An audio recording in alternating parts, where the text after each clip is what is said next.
एक बार फिर फिलहाल गोरखपुर का रुख कर लेते हैं, जहां पर सीएम योगी आदित्यनाथ इस वक्त मौजूद हैं। प्रबुद्ध वर्ग सम्मेलन में वो शिरकत कर रहे हैं और इस सम्मेलन को संबोधित उनकी सहधर्मिणी श्रीमती आशा भदौरिया जी, महाराणा प्रताप शिक्षा परिषद के अध्यक्ष पूर्व कुलपति प्रोफेसर उदय प्रताप सिंह जी,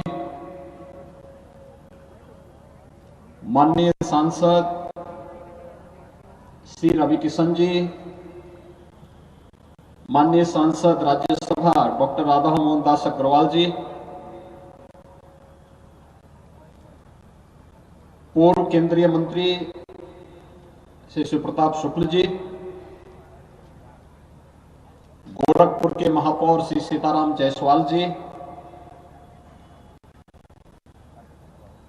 माननीय विधायकगण डॉक्टर धर्मेंद्र सिंह जी, श्री प्रदीप शुक्ला जी, श्री विपिन सिंह जी, श्री महेंद्र पाल सिंह जी, श्री फतेह बहादुर सिंह जी, श्री श्री राम चौहान जी, महाराणा प्रताप शिक्षा परिषद के सभी पदाधिकारीगण, महायोगी गोरखनाथ विश्वविद्यालय के कुलपति major general doctor Atul Vajpayee जी,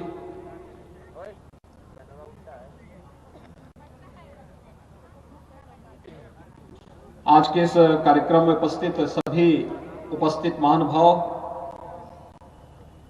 महाराणा प्रताप शिक्षा परिषद से संबद्ध सभी शिक्षण प्रशिक्षण संस्थाओं से जुड़े हुए सभी प्राचार्य, प्रधानाचार्य, शिक्षक और छात्र छात्राएं, प्यारे बच्चों, महाराणा प्रताप शिक्षा परिषद के संस्थापक सप्ताह समारोह के अवसर पर मैं महाराणा प्रताप शिक्षा परिषद और उससे संबद्ध सभी शिक्षण प्रशिक्षण संस्थाओं के प्रति हृदय से बधाई देते हुए उद्घाटन कार्यक्रम के अवसर पर आज के समारोह के मुख्य अतिथि अवकाश प्राप्त air chief marshal Shri R K. Bhadauria ji को हृदय से स्वागत करता हूं। पूर्वी उत्तर प्रदेश के अंदर शैक्षिक पुनर्जागरण का एक केंद्र बिंदु बना हुआ है। हर व्यक्ति जानता है कि जब महाराणा प्रताप शिक्षा परिषद की स्थापना हुई होगी तो उस समय महंत दिग्विजयनाथ जी महाराज ने शिक्षा परिषद की स्थापना मध्यकाल में विदेशी आक्रांताओं के खिलाफ, उस समय भारत की स्वाधीनता के बिगुल को बजाने वाले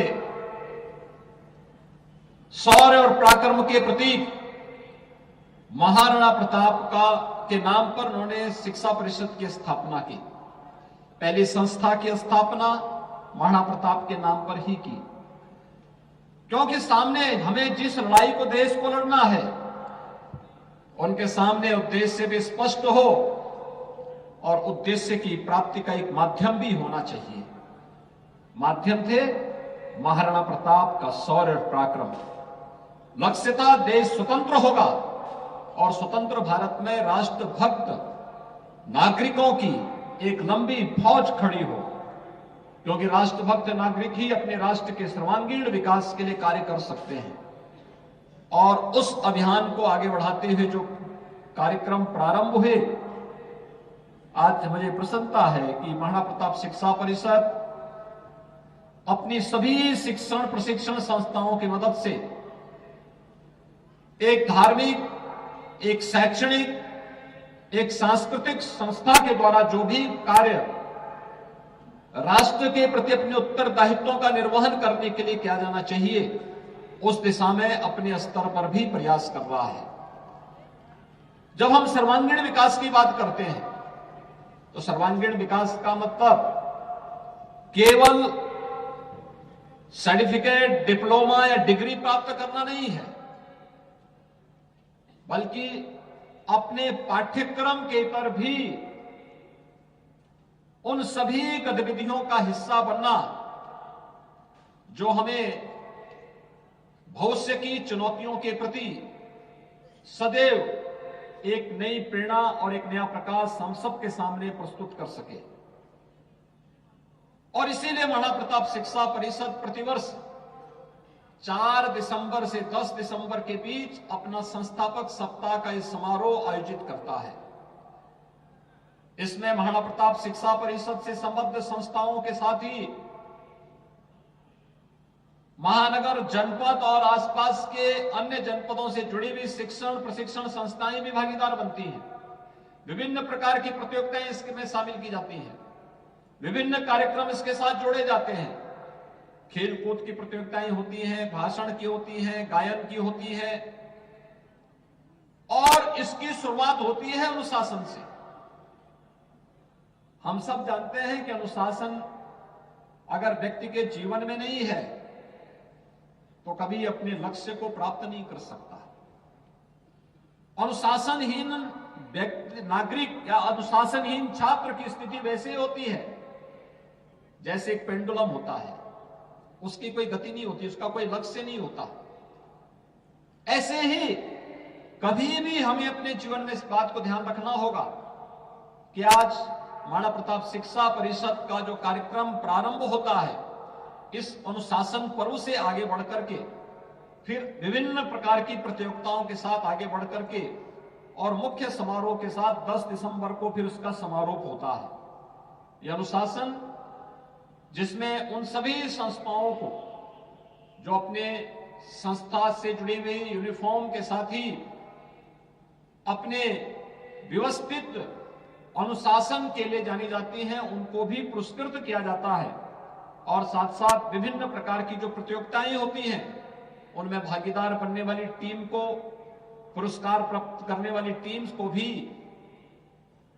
यहां पर महाराणा प्रताप शिक्षा परिषद के माध्यम से उन्हें सम्मानित करने का कार्यक्रम मुख्य समारोह के अवसर पर होता है।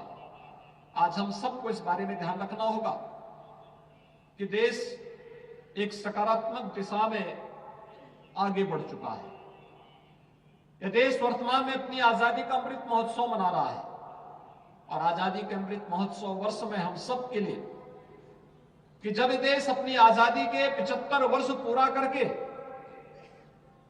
दुनिया के सामने अनेक प्रतिमान स्थापित कर रहा है, उन स्थितियों में भारत के 135 करोड़ की आबादी के लिए इससे बड़ी गौरव की बात क्या हो सकती है कि जो ब्रिटेन भारत पर 200 वर्षों तक, लगभग 200 वर्षों तक जिसने शासन किया था, उस ब्रिटेन को पछाड़ करके भारत दुनिया आज 5वीं बड़ी अर्थव्यवस्था के रूप में अपने आप को स्थापित किया है। जिस दुनिया के अंदर वैश्विक मंच पर बढ़ती हुई भारत की प्रतिष्ठा आज इसका प्रमाण है कि अगर हम चाहें तो अपने देश को और अपने समाज को कहां से कहां तक की यात्रा पहुंचा सकते हैं।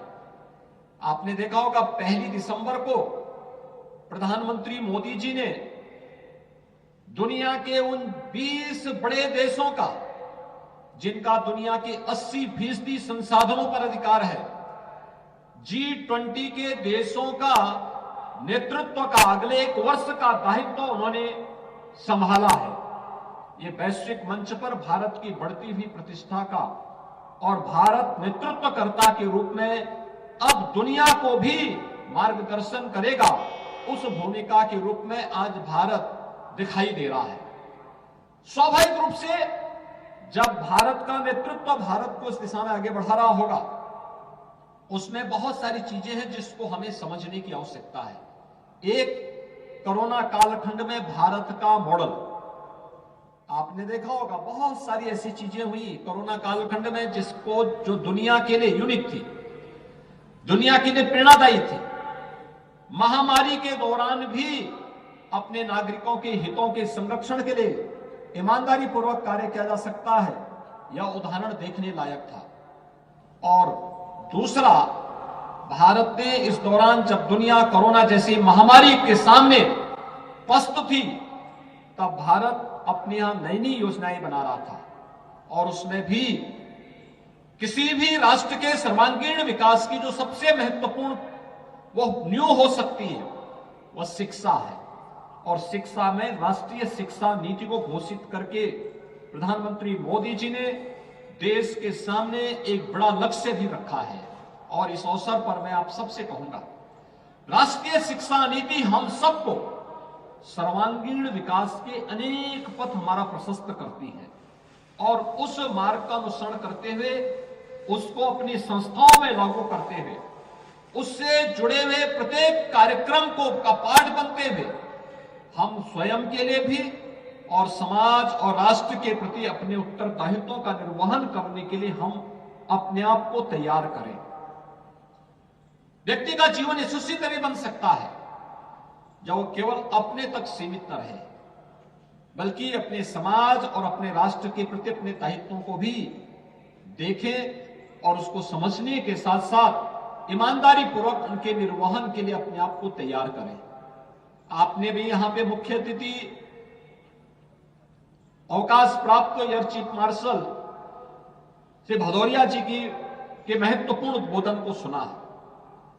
वो एक सामान्य, आपकी तरह एक सामान्य परिवार में उन्होंने भी जन्म लिया, उत्तर प्रदेश के ही वासी हैं, लेकिन भारत की वायुसेना के चीफ से अवकाश ग्रहण करने के बाद इस समय उत्तर प्रदेश के डिफेंस कॉरिडोर के निर्माण में अपनी महत्वपूर्ण भूमिका का वह निर्माण कर रहे हैं।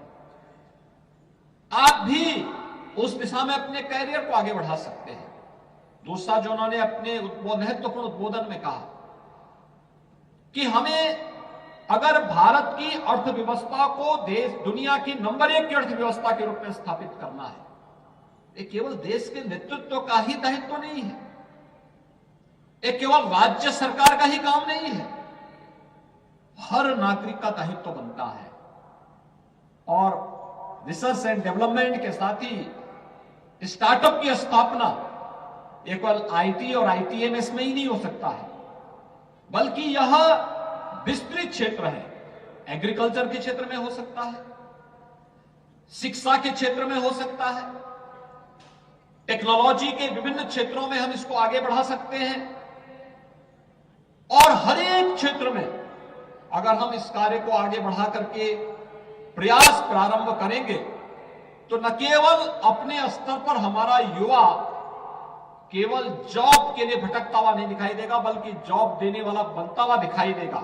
और उस दिशा में हमारे युवा को अपने आप को तैयार करना होगा। उत्तर प्रदेश ऐसे राज्य में जहां पर बहुत बड़ी संभावना है, जो कृषि प्रधान प्रदेश है, दुनिया की सबसे उर्वरा भूमि है, जिसमें हम लोग बहुत सारे जल संसाधन हमारे पास पर्याप्त मात्रा में है। एग्रीकल्चर के फील्ड में हम बहुत कुछ प्रगति कर सकते हैं। अपनी प्रगति को डबल डिजिट में पहुंचा करके उत्तर प्रदेश की अर्थव्यवस्था को और अच्छा बनाने में अपना योगदान दे सकते हैं। शिक्षा क्षेत्र से जुड़े हुए जो शिक्षाविद हैं, शिक्षण संस्थाएं हैं, उनकी समाज के प्रति दायित्वों के बारे में भी अगर वे अपने केवल अपने को अपने शिक्षण संस्थान तक ही सीमित न रख करके बल्कि उन सभी दायित्वों के साथ भी जोड़ते हुए दिखाई देंगे तो उसके बहुत सार्थक परिणाम आएंगे। और मुझे विश्वास है कि 1932 में जिस शिक्षण संस्था की स्थापना महंत दिग्विजयनाथ जी महाराज ने की थी, जिसे आज 90 वर्ष पूरे हो चुके हैं, और अगले 10 वर्ष के अंदर महाराणा प्रताप शिक्षा परिषद अपने स्थापना की शताब्दी वर्ष भी मनाएगा। अभी से उसकी रूपरेखा तैयार होना, कैसे महंत दिग्विजयनाथ जी महाराज ने किन परिस्थितियों में यहां पर इस संस्थान की स्थापना की होगी, और कैसे ब्रह्मलीन गोरक्ष पीठाधीश्वर महंत अवेद्यनाथ जी महाराज ने इसे पल्वित और पुष्पित करते हुए आगे बढ़ाने का कार्य किया। समाज के प्रति उनका दृष्टिकोण बहुत स्पष्ट है। बालिका शिक्षा के प्रति उनका दृष्टिकोण बहुत स्पष्ट है। तकनीकी शिक्षा के प्रति और स्वास्थ्य के संस्थानों के प्रति उनका दृष्टिकोण बहुत स्पष्ट है और उस स्पष्टता के साथ अपने आप को आगे बढ़ाना आज महाराणा प्रताप शिक्षा परिषद के सभी संस्थाओं के ऊपर एक गुरुतर दायित्व बनता है कि अपने संस्थापकों की भावनाओं के अनुरूप अपने समाज और अपने राष्ट्र के प्रति अपने दायित्वों का निर्वहन करते हुए इन कार्यक्रमों को आगे बढ़ाएंगे। महाराणा प्रताप शिक्षा परिषद की अगले एक सप्ताह के अंदर चलने वाली विभिन्न प्रकार की प्रतियोगिताएं पूरी निष्पक्ष तरीके के साथ, पारदर्शी तरीके के साथ उसके परिणाम सामने आने चाहिए। प्रतियोगिताएं जो अच्छा प्रदर्शन करता है उसका स्वागत होना चाहिए, लेकिन जो किन्हीं कारणों से अच्छा स्थान नहीं प्राप्त कर पाया है उसको भी प्रोत्साहित किए जाने की आवश्यकता है। उसको हतोत्साहित करने की आवश्यकता नहीं। महत्वपूर्ण यह है कि उसने किस भाव के साथ उसमें भागीदारी की है और वह आप सबके सामने है। आरकेएस भदौरिया जी तो फाइटर पायलट से उन्होंने अपनी सर्विस सेवा की, अपनी सेवा शुरू की और एयर चीफ मार्शल जैसे प्रतिष्ठित पद तक जाकर के देश की उन्होंने अमूल्य सेवा की। देश के आज की जो 5वीं पीढ़ी के जो विमान आए हैं देश के सामने, उसमें से उनकी बहुत महत्वपूर्ण भूमिका रही है। लेकिन भाइयों बहनों, आप याद करिए कि इस देश के राष्ट्रपति के रूप में डॉक्टर एपीजे अब्दुल कलाम को हर व्यक्ति स्मरण करता है, उनके प्रति अपार सम्मान का भाव रखता है। वो फाइटर पायलट बनना चाहते थे, असफल हुए, लेकिन हिम्मत नहीं हारी और अंत में उन्होंने भारत में जो प्रतिष्ठा प्राप्त की, मुझे लगता है व्यक्ति जब हार के बावजूद भी हिम्मत नहीं हारता है, निरंतर प्रयास करता है, तो वह भी उस फील्ड में लोगों के लिए एक नई प्रेरणा बन सकता है। और मुझे लगता है कि जो टीमें अच्छा प्रदर्शन करेंगे उनको अपने प्रदर्शन को और अच्छा करना है। जो किन्हीं कारणों से अच्छा प्रदर्शन करने से चूके हुए और अच्छा प्रयास करें, अवश्य सफलता प्राप्त होगी। एक समय उन्हें अवश्य सफलता प्राप्त होगी, इसमें कोई संदेह नहीं होना चाहिए। लेकिन परिणाम पूरी ईमानदारी और पारदर्शी तरीके के साथ आना चाहिए। कोई भेदभाव किसी भी छात्र छात्रा के साथ न हो, इसके बारे में जरूर विचार करेंगे। इस पर अवश्य पूरी ईमानदारी बरतने की आवश्यकता है। और दूसरा, प्रत्येक कार्यक्रम में आपका अनुशासन दिखना चाहिए और समय के प्रति आपकी समयबद्धता, स्वच्छता के प्रति आग्रही बनना, कहीं गंदगी न हो, अव्यवस्था न हो, आपके कारण किसी को ठेस न पहुंचे, कहीं भी कोई अव्यवस्था की स्थिति न पैदा हो। और मेरे लिए प्रसन्नता का विषय इसलिए भी है, आज 4 दिसंबर है। 4 दिसंबर को रविवार के दिन आप इतनी बड़ी संख्या में सभी शिक्षण प्रशिक्षण संस्थाओं के छात्र छात्राएं उपस्थित हुई हैं, उपस्थित होकर के इस कार्यक्रम में सहभागी बन रही हैं, कार्यक्रम के साथ जुड़ रहे हैं। जितने लोगों को बुलाया जा रहा है उससे अच्छी संख्या में आकर के एक नया उत्साह आपका प्रदर्शित करता है। और आज गीता जयंती का भी दिन है, तो स्वाभाविक रूप से श्रीमद् भगवत गीता हमें कर्म की प्रेरणा देता है, निष्काम कर्म की प्रेरणा देता है। और कर्मण्येवाधिका रस्ते मां फलेषु कदाचन के इस भाव को अपने जीवन में सदैव धारण करते हुए हम निरंतर अपने कार्य क्षेत्र में संपूर्ण जानकारी लेकर आगे बढ़ते जाएं। इस विश्वास के साथ मैं महाराणा प्रताप शिक्षा परिषद के संस्थापकों के प्रति नमन करते हुए इस पूरे आयोजन के प्रति अपनी शुभकामनाएं देता हूं। धन्यवाद। जय हिंद। योगी आदित्यनाथ, जिन्हें आप अभी सुन रहे थे, महाराणा प्रताप शिक्षा परिषदीय कार्यक्रम में अनुशासन सर्वोपरि, स्वच्छता का खास ख्याल रखना होगा। कई महत्वपूर्ण बातें मुख्यमंत्री ने कही हैं। अव्यवस्था नहीं होनी चाहिए कहीं पर भी, ये बात भी मुख्यमंत्री ने कही। कई अलग अलग कार्यक्रमों में मुख्यमंत्री को आज गोरखपुर में शामिल होना है और शिक्षा परिषदीय के प्रोग्राम में सीएम योगी आदित्यनाथ, जहां पर कई महत्वपूर्ण बातें कही उन्होंने, इतिहास के साथ साथ वर्तमान सरकार की उपलब्धियों की